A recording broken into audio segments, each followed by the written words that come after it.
اعوذ باللہ من الشیطان الرجیم بسم اللہ الرحمن الرحیم۔ اب اس کے بعد پھر ایک بڑی عظیم دعا آ رہی ہے۔ اس سورہ مبارکہ میں دعائیں بہت ہیں، یہ بھی بہت عظیم دعا ہے، اور یہ تو باقاعدہ تلقین کر کے کہا گیا ہے۔ کہیں تو ایسا ہوتا ہے لوگ ایسے دعا کرتے ہیں، یہاں ہے قل اللہم مالک الملک، کہو اے اللہ جو تمام بادشاہت کا مالک ہے، مالک الملک ہے، کل ملک اس کے اختیار میں ہے، تؤتی الملک من تشاء، تو حکومت اور اختیار دیتا ہے جس کو چاہتا ہے، وتنزع الملک ممن تشاء، اور سلطنت چھین لیتا ہے جس سے چاہتا ہے، وتعز من تشاء، اور تو عزت دیتا ہے جس کو چاہتا ہے، وتذل من تشاء، اور تو ذلیل کر دیتا ہے جس کو چاہے۔ بیدک الخیر، تیرے ہاتھ میں سب خوبی ہے، اس کے دونوں معنی ہیں، کل خیر خوبی تیرے ہاتھ میں ہے، دوسرے ایک تیرے ہاتھ میں خیر ہی خیر ہے۔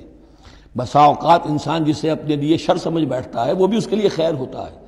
آسان تحبوا شیئا وہو شر لکم وآسان تکرہوا شیئا وہو خیر لکم،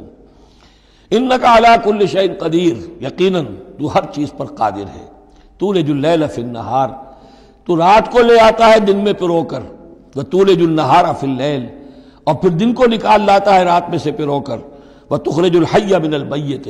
اور تو نکالتا ہے زندہ کو مردہ سے، وتخرج المیت من الحی، اور تو نکالتا ہے مردہ کو زندہ سے۔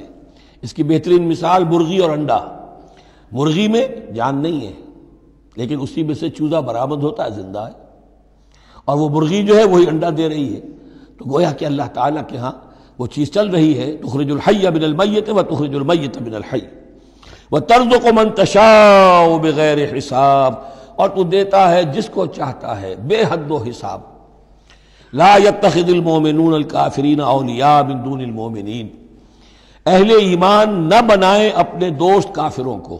اولیاء ایسا دوست جو قلبی دوست ہو، جو رازدار بھی ہو جاتے ہیں، پشت پناہ بھی ایک دوسرے کے سمجھے جاتے ہیں۔ یہ تعلق کفار کے ساتھ اختیار کرنے کی اجازت نہیں ہے۔ ایک اچھا رویہ ہو، ظاہری مدارات ہوں، آپ ان سے اچھے کلچرڈ طریقے پر بات کریں، تہذیب کے ساتھ، یہ اور بات ہے، لیکن دلی محبت، قلبی رشتہ، جذباتی تعلق، ان کی ایک ایسے باہمی مدد کا ایک رشتہ قائم کر لینا، پشت پناہ ہونے کا رشتہ بنا لینا، اس کی اجازت نہیں ہے۔ لا يتخذ المؤمنون الکافرین اولیاء من دون المؤمنین، اہل ایمان کو چھوڑ کر ان کے ساتھ یہ رشتہ قائم کرنا اللہ کو پسند نہیں ہے۔ ومن يفعل ذلك فليس من الله في شيء، اور جو کوئی بھی یہ حرکت کرے گا پھر اس کا اللہ کے ہاں کوئی مقام نہیں ہوگا، کوئی رشتہ اللہ کا پھر اس کے ساتھ نہیں رہے گا۔ اللہ کے دشمنوں کے ساتھ تمہاری دوستی ہے تو ظاہر بات ہے کہ پھر اللہ کے ساتھ تمہارا کوئی تعلق نہیں رہا۔ الا ان تتقوا منهم تقاۃ، سوائے یہ کہ تم ان سے بچاؤ کرنا چاہو، بچاؤ کے لیے۔ بعض اوقات ایسے حالات ہوتے ہیں کہ کھلے مقابلے کا بھی موقع نہیں ہے، تو آپ طرح دے رہے ہیں، آپ وقت جو ہے یو آر بائنگ ٹائم، تو اس میں کوئی ظاہری خاطر مدارات کا مسئلہ بھی ہو جائے تو کوئی حرج نہیں ہے، لیکن یہ کہ مستقل واقعی قلبی محبت قائم کر لینا یہ جائز نہیں ہے۔ ویسے یہ کہ اسی پھر آیت کے اسی الفاظ کو ہمارے ہاں اہل تشیع نے تقیہ کی جڑ بنا دیا ہے، لیکن انہوں نے اسے پہنچا دیا اس حد تک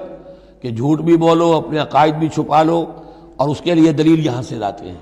لیکن یہ بالکل ایک دوسری شکل ہے کہ یہ صرف ایک ظاہری مدارات کی حد تک، ایک حد تک، یہ نہیں کہ آپ جھوٹ بولنے پر آ جائیں اور آپ ایک چیز کو چھپانے پر آ جائیں، بس یہ ہے کہ آپ اس وقت تک جیسے ہم پڑھ چکے ہیں سورہ بقرہ میں کہ اگرچہ یہ یہودی جو ہیں ان کے دلوں کے اندر آگ بھری ہوئی ہے تمہارے خلاف، لیکن یہ فصفحوا فاعفوا واصفحوا، ابھی ذرا درگزر کرتے رہو، ابھی فوری طور پر ان کے ساتھ جو ہے معاملہ کوئی مقابلے وغیرہ کا شروع کرنا مناسب نہیں۔ اس حد تک مصلحت بینی تو صحیح ہے، لیکن یہ نہیں کہ جھوٹ بولا جائے معاذ اللہ۔ وَيُحَذِّرُكُمُ اللَّهُ نَفْسَهُ، اور اس میں بھی اب اور نرمی کر دی، اللہ تمہیں ڈراتا ہے اپنے آپ سے، اللہ سے ڈرو، یعنی کسی اور سے ڈر کر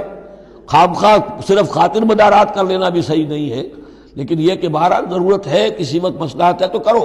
لیکن یہ کہ اصل تمہارے دل میں خوف اللہ کا رہنا چاہیے۔ وَإِلَى اللَّهِ الْمَصِيرُ، اور اللہ ہی کی طرف تمہیں لوٹ جانا ہے۔ قُلْ إِن تُخْفُوا مَا فِي صُدُورِكُمْ وَتُبْدُوهُ يَعْلَمُ اللَّهُ، یہ پھر وہی آیت آ گئی ہے جو سورہ بقرہ کے آخر میں آئی تھی، لِلَّهِ مَا فِي السَّمَاوَاتِ وَمَا فِي الْأَرْضِ وَإِن تُبْدُوا مَا فِي أَنفُسِكُمْ أَوْ تُخْفُوهُ يُحَاسِبْكُم بِهِ اللَّهُ، یہاں فرمایا قل ان تخفوا ما فی صدورکم، کہہ دیجئے کہ اگر تم چھپاؤ جو کچھ کہ تمہارے سینوں میں ہے، اور تبدو ہو یا تم اسے ظاہر کر دو، یعلمہ اللہ، اللہ تعالیٰ اس کو جانتا ہے۔ تمہارے ظاہر کرنے چھپانے سے اللہ سے کوئی تعلق نہیں ہے، ایک دوسرے سے چھپا سکتے ہو، ظاہر کر سکتے ہو، اللہ سے نہیں۔ وَيَعْلَمُ مَا فِي السَّمَاوَاتِ وَمَا فِي الْأَرْضِ، اور وہ جانتا ہے جو کچھ کہ آسمانوں میں اور زمین میں ہے۔ وَاللَّهُ عَلَىٰ كُلِّ شَيْءٍ قدیر، اور اللہ تعالیٰ ہر چیز پر قادر ہے۔ یوم تجد کل نفس ما عملت من خیر محضرا، اس دن کا تصور کرو جس دن ہر جان، ہر نفس موجود پائے گا، حاضر کیا ہوا پائے گا ہر وہ عمل جو اس نے کیا ہوگا۔ فمن یعمل مثقال ذرۃ خیرا یرہ ومن یعمل مثقال ذرۃ شرا یرہ۔ یوم تجد کل نفس ما عملت من خیر محضرا وما عملت من سوء، جو نیکی کی ہوگی اسے بھی موجود پائے گا، اور جو بدی کمائی ہوگی وہ بھی موجود پائے گا۔ تود لو ان بینہا وبینہ امدا بعیدا، اور ہر جان یہ چاہے گی، ہر انسان یہ چاہے گا کہ کاش میرے اور میرے اعمال نامے کے درمیان بڑا فاصلہ آ جائے، میں اسے دیکھوں بھی نہ، میری نگاہ بھی اس پر نہ پڑے۔ وَيُحَذِّرُكُمُ اللَّهُ نَفْسَهُ، اور اللہ ڈرا رہا ہے تمہیں اپنے آپ سے، یعنی تقویٰ رکھنا ہے تو اس کا کرو، ڈرنا ہے تو اس سے ڈرو، خوف کھانا ہے تو اس سے کھاؤ۔ وَاللَّهُ رَءُوفٌ بِالْعِبَادِ، اور اللہ تعالیٰ اپنے بندوں کے حق میں بہت شفیق ہے، یعنی یہ وارننگز تو اسی لیے دے رہا ہے کہ تمہاری عاقبت برباد نہ ہو، بار بار سمجھا رہا ہے۔ صدق اللہ العظیم۔